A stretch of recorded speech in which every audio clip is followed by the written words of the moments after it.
For those of you that still remember, there was such a gun as 1911 and uses 45 ACP ammunition, not bullets. That's a bullet, ammunition, round, cartridge, whatever you want to call it. And they're single stack magazines. Today's video is about the magazine compatibility. Something I was asked and decided to do. I have two 1911s that have magwells, magwell adapters. By the way, everything you see here is a snap cap. There is nothing in the guns, no live ammunition, and all safety rules are followed. Those are all snap caps.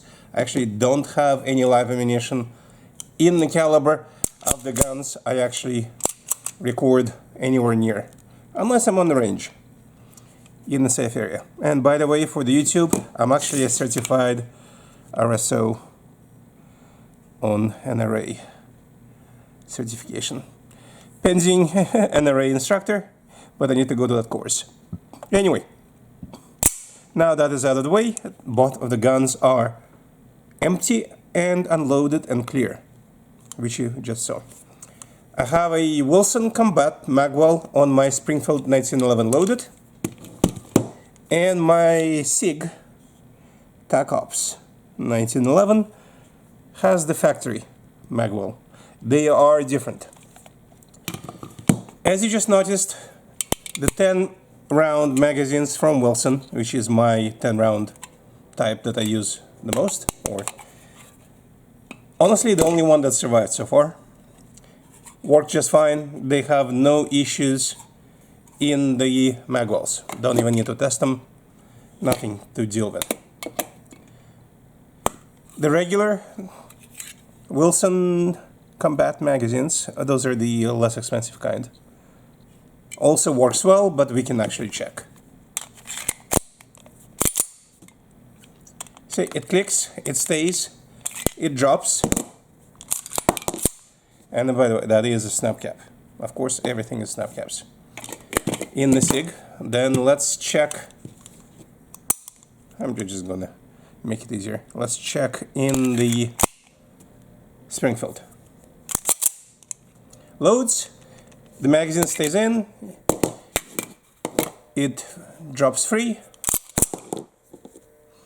And by the way, one of the things about the Wilson magazines that a lot of other ones don't do, you can actually drop the slide on them. Some of the other magazines that don't have polymer followers really have an issue with that, or maybe that's their design. The two magazines that people were asking me about were different types of MecGar 1911 magazines. But what I did is I brought two ACT Mags and two Novaks in addition to the MecGar. So let's start with MecGar. Anyway, release the trigger. I have both stainless and black 8 rounds, made in Italy, 1911 single stack magazines. They have two snap caps each, one metal, one tipped in polymer, just for the sakes. So it sits just fine in the SIG. Let's see on the Wilson. This is the issue that people were wondering, because the butt of the magazine is actually slightly wider than the opening in the Wilson Combat magwell. And it requires additional effort to put it in. Is it going to work? Yes.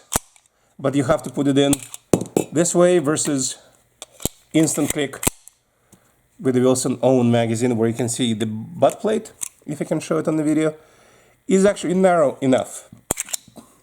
And that issue, as you notice, is not present on the SIG with the same type magazine. Hear the click?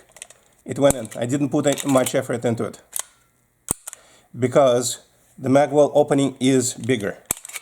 So if I were to compare the two magwells, Wilson on the left, SIG on the right. You can see that SIG is designed slightly better to allow for a bigger magazine butt width, so to speak. Where it works with the narrow ones, so this is the original mag. Also snap caps, of course. See, this fits just fine.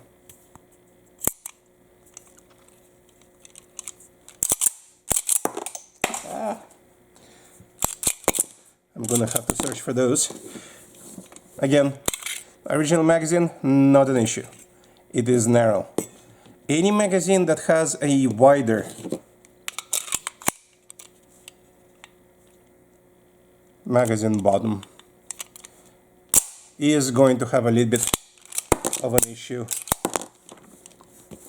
just being inserted. Not working because the mags are good quality.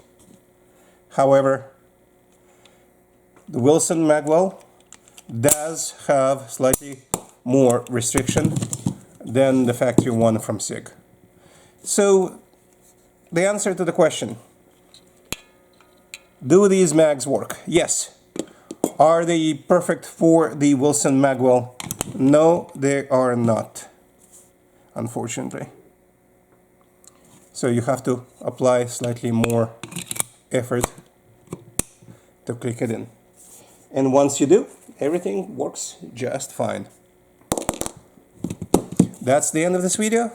There is really no point of testing magazines that have just as wide a bottom. Plus, again, I'll be honest, I use more Wilsons than anything else.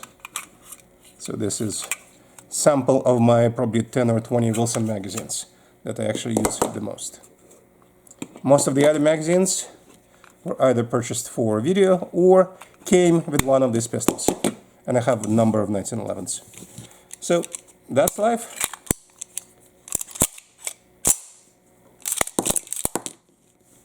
Everything works. And again, remember, be safe, follow all the gun safety rules. If you're making videos, do not use any live ammunition, especially for testing. Only use snap caps, and if you're dry firing, use snap caps. You see, that's a result of a snap cap being used for dry fire. It uses that spring in it. If you're interested about snap caps, I can provide the link to it in the description of the video on Amazon. I do get 2% back on things purchased via my associate link. Hopefully that was useful. Until the next video, and we'll see you then.